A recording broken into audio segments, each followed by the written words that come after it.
Ah, tout à l'heure, vous vous êtes rendu compte que quand on faisait UN plus 1 moins UN, ça vous faisait rappeler la raison des suites arithmétiques, pas des suites géométriques. Rappelez-moi comment on trouve la raison pour une suite géométrique. UN plus 1 sur UN. Ok. Eh bien, il va avoir un lien avec les deux.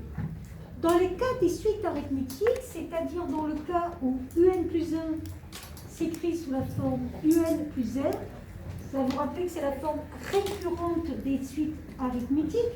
Tout le monde s'en rappelle? J'espère. Forme récurrente que vous devez connaître par cœur, on passe d'un terme au suivant en ajoutant la raison. Ça, c'est une suite arithmétique. Tout de suite, vous voyez quoi? Vous voyez que UN plus 1 est égal à UN plus 1 moins UN est égal à quoi? UN plus 1 moins UN est égal à quoi? R. Donc il va se passer trois cas. Si R est positif, UN est une suite donc croissante. Si R est nul, UN est une suite constante. Et si R est négatif, décroissante. Ça, c'est assez logique. C'est logique pour tout le monde? Oui. Oui. Il n'y a pas de symbole pour constant. Non, il n'y a pas de symbole. Donc j'écris constant. S'il y avait un symbole, j'écrirais le symbole.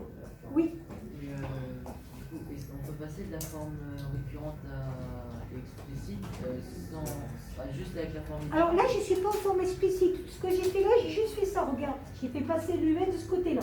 C'est devenu moins UN. Donc UN plus 1 moins UN égale R. J'ai pas du tout fait de forme explicite ici, hein, d'accord? J'ai pas fait de forme explicite. Pour les suites géométriques à termes positifs, très important, ça ne pourra marcher qu'avec les termes positifs. Ça, vraiment, c'est important. Mais les termes positifs, c'est utilisé en économie. Quand vous placez de l'argent, le coefficient multiplicateur, il est toujours comment? Positif. Et on a dit quoi? Quand le coefficient multiplicateur est plus grand que 1, vous gagnez de l'argent ou vous en perdez? Et s'il est plus petit que 1, eh bien vous êtes en train de faire la deuxième règle. Si vous avez une suite géométrique à terme positif, vous allez vous intéresser à la raison. Vn plus 1 sur Vn égale Q. Il va se passer trois cas. Si Q est plus grand que 1, la suite Vn est croissante. Rappelez-vous les histoires de coefficients multiplicateurs. Si Q égale 1, la suite est comment? Constante. Et si Q est compris entre 0 et 1, elle est décroissante.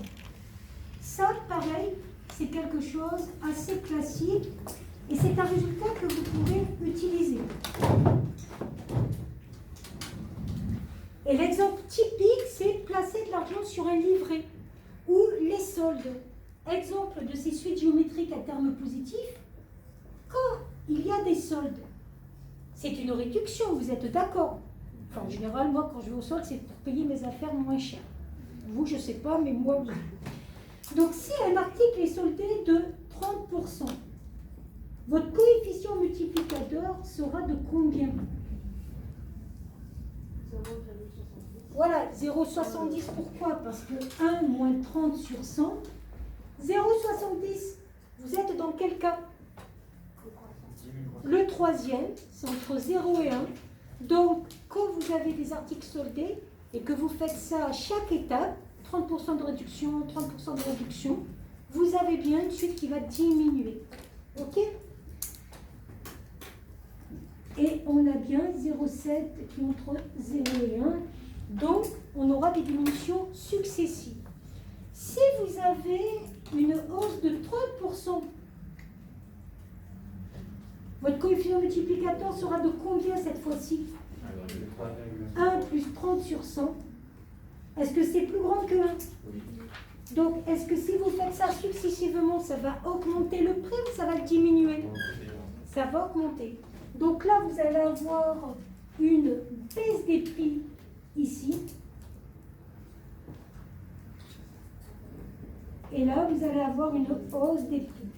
Et on peut arrêter la vidéo.